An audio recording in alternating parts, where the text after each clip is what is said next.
vous êtes là. Je me réveille et je suis à vous. Bienvenue dans ce nouveau numéro de C'est du Pro. On va parler vol, panneaux solaires, formation et éco-conception. Ça vous parle pas? C'est normal. Et en fin d'émission, on sera avec Maxine et Maxime, les influenceurs derrière le compte Le Chantier des Max. Allez, go!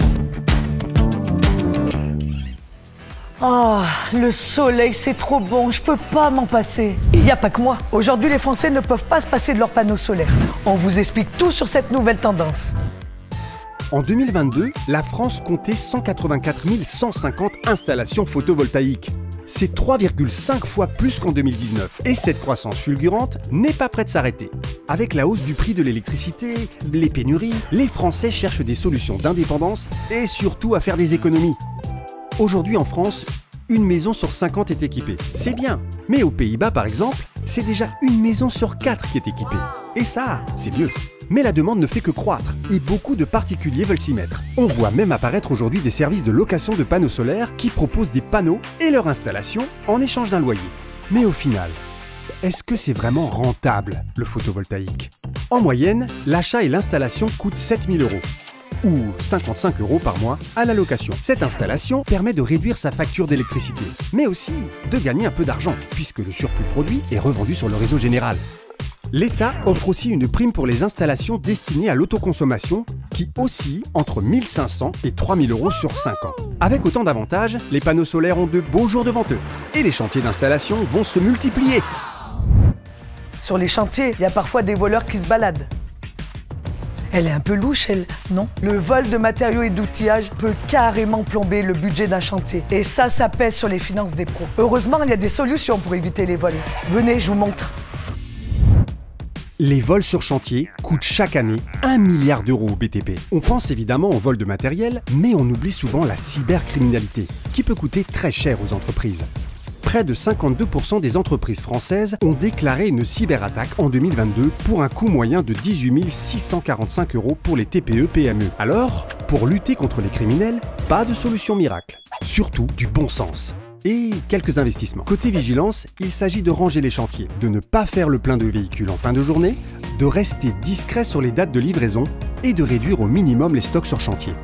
Le gardiennage de chantier avec des caméras et des détecteurs de mouvement est une vieille tradition qui a fait ses preuves. Elle est aujourd'hui complétée par des dispositifs technologiques comme les brouilleurs qui évitent les piratages des engins. Des engins équipés d'antidémarrage électronique et de GPS tracker vont être plus difficiles à voler. Évitez aussi d'utiliser les Wi-Fi publics. Pensez à mettre à jour tous vos logiciels et ne téléchargez que les applications officielles des magasins ou des fournisseurs. La Fédération française du bâtiment, FFB, a créé un dispositif nommé Ras-le-Vol pour vous aider à évaluer les risques sur chantier. Et face aux cyberattaques, le marché des VPN est florissant. Surtout ceux accompagnés d'analyse de risque, de gestion de mots de passe et de cryptage des données dans le cloud. Au final, la lutte contre la criminalité, ça représente un vrai budget. Et ce sont des actions quotidiennes à mener sur un chantier et pour l'entreprise. La rénovation énergétique, tout le monde en parle. Vraiment tout le monde. Mais personne ne sait comment s'y prendre. Ben si, il y a FIBAT. FIBAT, c'est un organisme qui conçoit des formations à la rénovation énergétique. Pratique? Ben oui, la preuve. À l'horizon 2050, 20 millions de logements français devront être rénovés énergétiquement. Pas question de passer à côté de cette opportunité de marché pour les artisans. Encore faut-il être capable de réaliser ces rénovations et de savoir les vendre. C'est là que FIBAT entre en jeu, avec son large catalogue de formations permettant de monter en compétences en matière de rénovation énergétique. Les modules forment techniquement à la rénovation, que ce soit des bâtiments anciens, des menuiseries, de l'électricité ou encore du chauffage. Mais ils forment aussi à l'installation de nouvelles sources d'énergie. Les formations permettent aussi de se mettre à jour sur les nouvelles normes, règles et subventions. Savoir informer sur les subventions est devenu une clé commerciale. Aider à financer un chantier, c'est la garantie d'obtenir le chantier. Et si FIBAT fait gagner de l'argent, il permet aussi d'en économiser, puisque les formations peuvent être entièrement financées. D'une part, par le fonds de formation continue, de l'autre, par EDF, dans le cadre des certificats d'économie d'énergie. Alors, prêt à se former? Concevoir, c'est bien. Éco-concevoir, c'est mieux. Mais c'est quoi l'éco-conception? Très bonne question. Et ça tombe bien, j'ai de très bonnes réponses à vous donner. Bon, on va pas se mentir, l'éco-conception était surtout réservée aux architectes un peu rêveurs. Et nous, on n'y comprenait pas grand-chose. Mais aujourd'hui, plus personne ne peut ignorer les enjeux environnementaux. L'éco-construction est en train de devenir une norme et c'est tant mieux, d'autant qu'elle est au cœur de la nouvelle RE 2020. Éco-concevoir, c'est savoir construire en ayant conscience des impacts environnementaux, des choix de conception qui sont faits. Ça, c'était pour la jolie définition. Mais concrètement, elle s'appuie sur 2 piliers.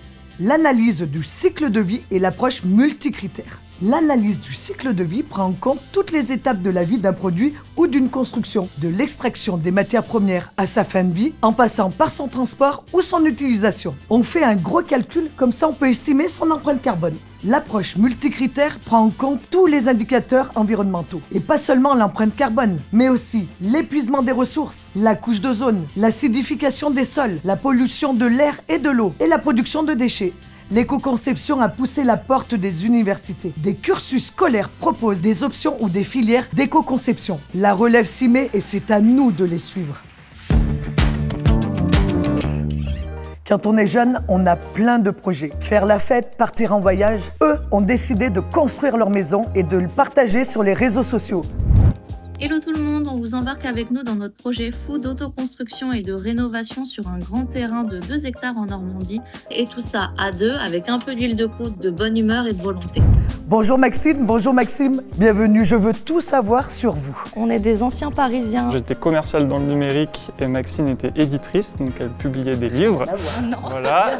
Et du jour au lendemain, on s'est dit on quitte tout. On est parti en Normandie pour se lancer dans un nouveau projet. On a acheté un grand terrain qui fait à peu près 2 hectares, sur lequel on veut construire donc notre maison, des gîtes. On a aussi 2 ruines à rénover. Le tout, c'est de trouver le projet qui fait vibrer la personne et de se lancer à fond. Après, voilà, il me forme en même temps qu'il se forme et on apprend sur le tas. Oui, parce que tout l'intérêt du chantier aujourd'hui, c'est que certes, c'est un projet en couple, mais on le diffuse aussi sur les réseaux sociaux. Il y a combien de personnes qui vous suivent? Aujourd'hui, sur tous nos réseaux, on est à un petit peu plus de 60 000. On essaye d'être le plus naturel possible. En fait, on montre les galères, on montre les réussites, on oublie complètement qu'on se filme. Mais ça, c'est sa spécialité, se poser devant la caméra alors que je filme quelque chose de précis.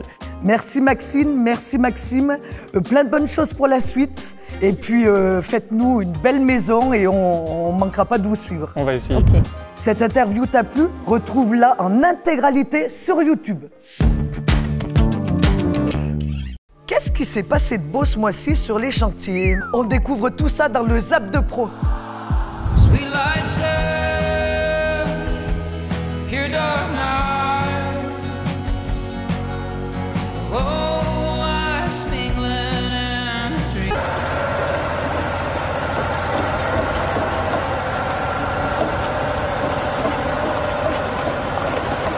Si tu es plaquiste, tu l'as vécu.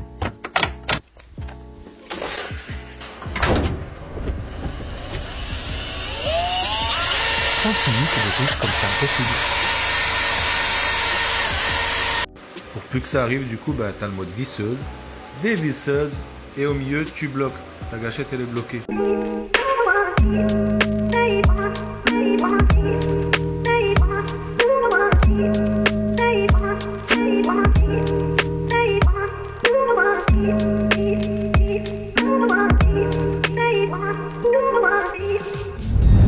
C'est la fin de cet épisode de C'est du Pro. N'hésitez pas à liker, commenter, partager et d'en parler avec vos collègues sur le chantier. On se retrouve le mois prochain pour un nouveau numéro. Allez Charlène, on y va. C'est parti!